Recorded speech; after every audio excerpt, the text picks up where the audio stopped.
আসসালামু আলাইকুম ওয়া রাহমাতুল্লাহি ওয়া বারাকাতুহু। ইন্নাল হামদুলিল্লাহ ওয়াস সালাতু ওয়াস সালামু আলা নাবিয়্যি বা'দা ওয়া আলা আলিহি ওয়া আসহাবিহি আজমাইন। কাছের এবং দূরে, দেশ এবং প্রবাস থেকে যারা এই মুহূর্তে আমাদের প্রিয় অনুষ্ঠানটি উপভোগ করছেন, সবাইকে জানাচ্ছি আন্তরিক প্রীতি এবং শুভেচ্ছা। প্রতিদিনের ন্যায় আজকে আমরা একটি বিষয় নিয়ে আপনাদের সম্মুখে হাজির হয়েছি। আমাদের আজকের স্টুডিওতে পবিত্র মাহে রমাদানের আরেকটি গুরুত্বপূর্ণ বিষয় হচ্ছে লাইলাতুল কদর।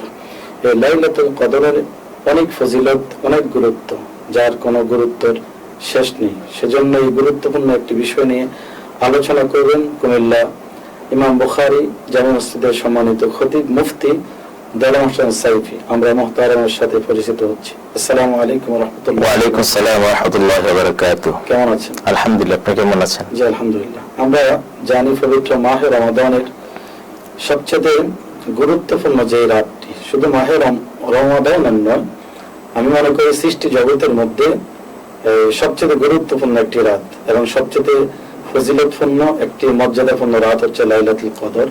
যে রাতটাকে আল্লাহ সুবহানাহু ওয়া তাআলা হাজার মাস অপেক্ষা উত্তম বলেছেন। তো আমরা আপনার মুখ থেকে এই রাত সম্পর্কে, রাতের ফজিলত গুরুত্ব সম্পর্কে আলোচনা শুনতে চাই। আলহামদুলিল্লাহি রাব্বিল আলামিন, আসসালাতু ওয়াসসালামু আলা রাসূলিহি মুহাম্মাদি ওয়া আলা আলিহি ওয়া সাহবিহি আজমাইন। আম্মা বা'দ, ফাআউযু বিল্লাহি মিনাশ শাইতানির রাজীম। বিসমিল্লাহির রাহমানির রাহিম। ইন্না আনজালনাহু ফি লাইলাতিল কদর। সাদাকাল্লাহুল আযীম ওয়া সাদাকা রাসূলুহুন নাবিয়্যুল কারীম ওয়া নাহনু আলা যালিকা মিনাশ শাহিদিন ওয়া শাকিরিন। قال رسول الله صلى الله عليه وسلم: من قام ليلة القدر إيمانا واحتسابا غفر له ما تقدم من ذنبه। শুকরগুজার করছি রব্বুল কারীমের দরবার, যিনি মাহে রমজান আমাদের শেষ দশক পর্যন্ত হায়াতটুকু দান করেছেন। কৃতজ্ঞতা করছি আলহামদুলিল্লাহ। সালাম প্রেরণ করছি বিশ্ব মানবতার মুক্তির দিশারি, যিনি সর্বকাল ও সর্বযুগের শ্রেষ্ঠ মহামানব, যিনি আজ থেকে 1000 বছর পূর্বে মক্কা নগরীতে একটি বর্বরার যুগে, অন্ধকার যুগে, যিনি প্রদীপ হিসাবে, নূর হিসাবে, আলো হিসাবে রহমতের রাশি ছিলেন, আব্দুল্লাহর পুত্র হয়ে মামেনের উদরে তিনি হচ্ছেন আমার আপনার নবী, আখির নবী, শেষ নবী, শ্রেষ্ঠ নবী। ওই নবীর উপর দুরূদ সালাম প্রেরণ করছি সাল্লাল্লাহু আলাইহি ওয়াসাল্লাম। সম্মানিত বিজ্ঞ উপস্থাপক আমাকে যে প্রশ্নটুকু করেছেন মাহে রমজানের শেষ দশকে লাইলাতুল কদর সম্পর্কে, আমরা সকলে অবগত আছি লাইলাতুল কদর সম্পর্কে। তারপরেও রব্বে কারীম আমাদেরকে যে লাইলাতুল কদর সম্পর্কে আমাদেরকে যে দিক নির্দেশনা দিয়েছেন তা মহাগ্রন্থ আল কোরআন প্রমাণিত। আল্লাহ পাক রব্বুল আলামিন তিনি নিজে বলে দিয়েছেন, ইন্না আনজালনাহু ফি লাইলাতিল কদর। আল্লাহ তাআলা বলেন, নিশ্চয় আমি লাইলাতুল কদরে কোরআনকে নাযিল করেছি। সুবহানাল্লাহ। তা লাইলাতুল কদর সম্মানিত হওয়ার জন্য আরেকটি পয়েন্ট হলো কোরআন নাযিল করেছেন। সুবহানাল্লাহ। তাহলে আমরা লাইলাতুল কদরে কোরআন নাযিল হয়েছে, কিন্তু আল্লাহ তাআলা কোরআনে অনেকটা আয়াতে বলেছে শাহরু রমাদানিল্লাযী উনজিলা ফীহিল কোরআন, আমি মাহে রমজানে কোরআনকে নাযিল করেছি। সুতরাং মাহে রমজানের মধ্যে কদর পাওয়া যায়, এইজন্য আল্লাহ তাআলা বলেছেন মাহে রমজানে আমি কোরআনকে নাযিল করেছি। সুবহানাল্লাহ। এই মাহে রমজানে কোরআনকে আবার কিভাবে নাযিল করেছেন আল্লাহ তাআলা? আল্লাহ তাআলা তিনি মহাগ্রন্থ তিনি বলে দিয়েছেন যে ইন্না আনজালনাহু ফি লাইলাতিল কদর, আমি লাইলাতুল কদর রাতে কোরআনকে নাযিল করেছি। মুফাসসির বিখ্যাত মুফাসসির আল্লামা ইবনে কাসির রাহিমাহুল্লাহ তার লিখিত কিতাব ইবনে কাসির তিনি বলেছেন লাইলাতুল কদর কিভাবে নাযিল করেছেন। লাইলাতুল কদর নাযিল করার হচ্ছে যে রূহে মাহফুজ থেকে ইলা সামাঈদ দুনিয়া, দুনিয়ার প্রথম আকাশ আল্লাহ তাআলা লাইলাতুল কদর রাতে কোরআনকে নিয়ে এসেছেন। সুবহানাল্লাহ। ওইখান থেকে 23 বছরে নবী মুহাম্মদ রাসূলুল্লাহ সাল্লাল্লাহু আলাইহি সাল্লামের উপরে কখনো এক আয়াত, কখনো দুই আয়াত, কবি এক আয়াতই, কবি দুই আয়াত না নাযিল কিয়া। আল্লাহ তাআলা কখনো এক আয়াত, কখনো দুই আয়াত, কখনো একটা সূরা, কখনো দুইটা সূরা, অর্থাৎ যখন যা প্রয়োজন হয়েছে প্রেক্ষাপট অনুযায়ী তিনি লাইলাতুল কদর রাতে নাযিল করেছেন বাকি 23 বছর। আর লৌহে মাহফুজ থেকে ইলা সামাঈদ দুনিয়া, দুনিয়ার প্রথম আকাশে পুরা কোরআনকে নাযিল করেছেন। সুবহানাল্লাহ। তাহলে লাইলাতুল কদর গুরুত্বপূর্ণ হওয়ার আরেকটি বিশেষ কারণ হলো এই রাতে কোরআন নাযিল হয়েছে। সুবহানাল্লাহ। তারপরে হলো আল্লাহ তাআলা বলে দিয়েছেন লাইলাতুল কদরি খায়রুম মিন আলফি শাহর, এই লাইলাতুল কদর হলো 1000 মাসের সাথে উত্তম। সুবহানাল্লাহ। এই উত্তম হওয়ার কারণটা হলো আপনারা জানেন, আমরা জানি বনী ইসরাঈলের একজন বিশাল একজন বুজুর্গ ছিলেন, সে 1000 বছর হায়াত পেয়েছে, আমল করছে, করতে করতে অনেক আমল হয়ে গেছে। সাহাবায়ে কেরাম এসে আল্লাহ রাসূল সাল্লাল্লাহু আলাইহি ওয়াসাল্লাম হাজির হয়ে বলতেছে, ইয়া রাসূলুল্লাহ, হাবিবাল্লাহ, বনী ইসরাঈলের একজন আবেদ, তিনি তার হায়াত অনেক ছিল, আমল অনেক বেশি করেছে, আমাদের হায়াত তো অল্প, আমরা তাহলে আমরা কিভাবে জান্নাতে প্রবেশ করব? তখন এই প্রশ্ন যখন সাহাবায়ে কেরাম রাসূল সাল্লাল্লাহু আলাইহি ওয়াসাল্লামের কাছে প্রশ্ন করেছেন, তখন আল্লাহ পাক রব্বুল সাল্লাল্লাহু সান্ত্বনা করার জন্য তিনি বলে দিয়েছেন, লাইলাতুল কদর খায়রুম মিন আলফি শাহর, আপনার উম্মতের মধ্যে আমি এমন একটি রাত্রি দিব, আপনার মধ্যে এমন একটি রাত্রি দিব যে রাত্র হাজার রাত্র ইবাদত করলে যে সব হবে, এক রাত ইবাদত করলে সে সব দান করবে। সুবহানাল্লাহ। মানে মূলত হচ্ছে বনী ইসরাইলের যে ব্যক্তি তিনি 1000 বছর দিনে কি করছেন, যুদ্ধ করছেন, আবার তিনি দাঁড়িয়ে দাঁড়িয়ে নফল ইবাদত বন্দেগী করছেন। সাহাবায়ে কেরাম বললেন উনি তো অনেক ফজিলত অনেক নেক আমল করে, অবশ্যই আমাদের তো হায়াত কম হবে, খুবই কম হায়াত পাবো, অবশ্যই তাহলে আমাদের আমলের সংখ্যা কম হবে, তাহলে আমরা কিভাবে সে আমলগুলো পুরো করব? আল্লাহ তাআলা রাসূলকে সান্ত্বনা দিয়ে এই আয়াত এবং সূরা নাযিল করে দিয়েছেন এবং সে রাত্রটাকে আমাদের উপহার দিয়েছেন। সুবহানাল্লাহ। তারপরে হলো লাইলাতুল কদরটা আমরা কিভাবে ইবাদত করব সেটা একটু জানার বিষয় আমাদের। দর্শকদের উদ্দেশ্যে বলবো যে লাইলাতুল কদর আমরা কখন থেকে শুরু করতে চাই।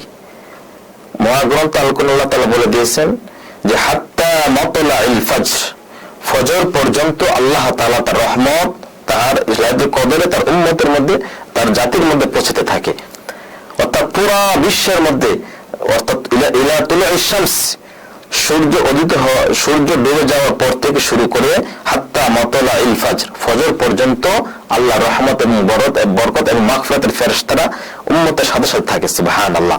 এখানে আসল কথা হলো আল্লাহ তাআলা তার বান্দাদেরকে লাইলাতুল কদর রাত্রে সবসময় তিনি সর্বদা ডাকেন, কিন্তু আমাদের দেশের সিস্টেম হলো এশার নামাজের পরে, তারাবির নামাজের পরে মার্কেট বন্ধ করে আমরা ইবাদতে মগ্ন হই। কিন্তু আল্লাহ তাআলা তিনি নিজে বলে দিয়েছেন যে ইলা তুলুইশ শামসি, সূর্য যখন ডুবে যায় এরপর থেকে ইলা সামাঈদ দুনিয়া, দুনিয়ার প্রথম আকাশে চলে আসি, আইসা আমি বান্দাদেরকে ডাকি, বান্দাদেরকে আমি ডাকি আলা মুস্তাগফিরিন ফাগফির লাহু, আলা মুরজাকিন ফারজুক লাহু, আলা কাদা হাত্তা মাতলাইল ফজর।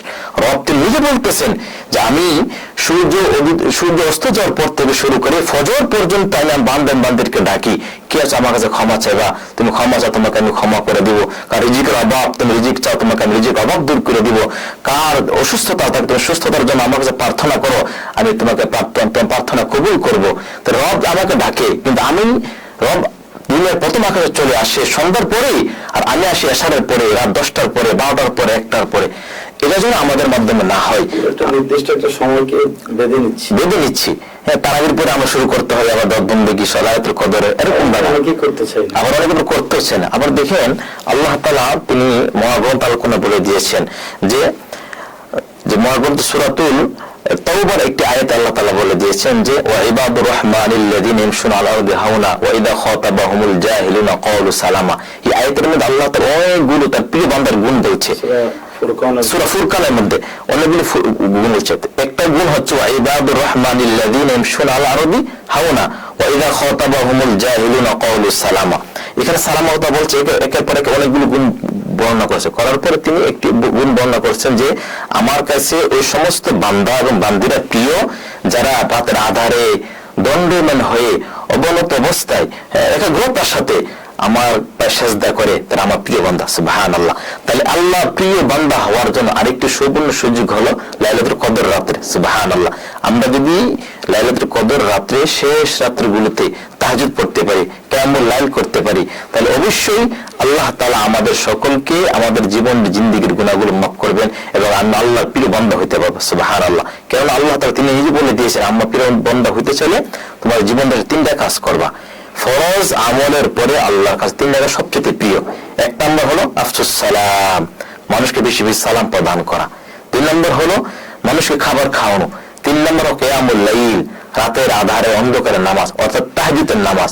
তাহলে লাইলাতুল কদর রাতের কোন সুযোগ আছে? যদি ইচ্ছে করে পবিত্র মাহে রমজান থেকে একটা শিক্ষা নিতে পারি। আমরা অনেকেই পবিত্র মাহে রমজানে আমরা রাতে আমরা তাহাজ্জুদের নামাজ আদায় করি। জি।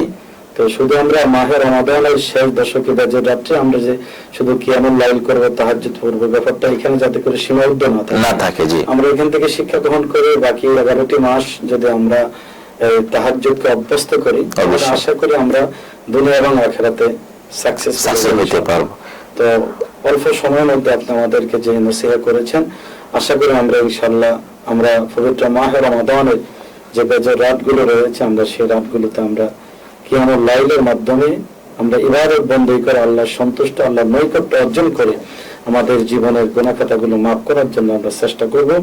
আমি মুহতারাম মুফতি দেলোয়ার হোসেন সাইফি হাফিজাহুল্লাহকে অসংখ্য ধন্যবাদ জানিয়ে আজকের মতো এখানে শেষ করছি। আসসালামু আলাইকুম ওয়া রাহমাতুল্লাহি ওয়া বারাকাতুহু।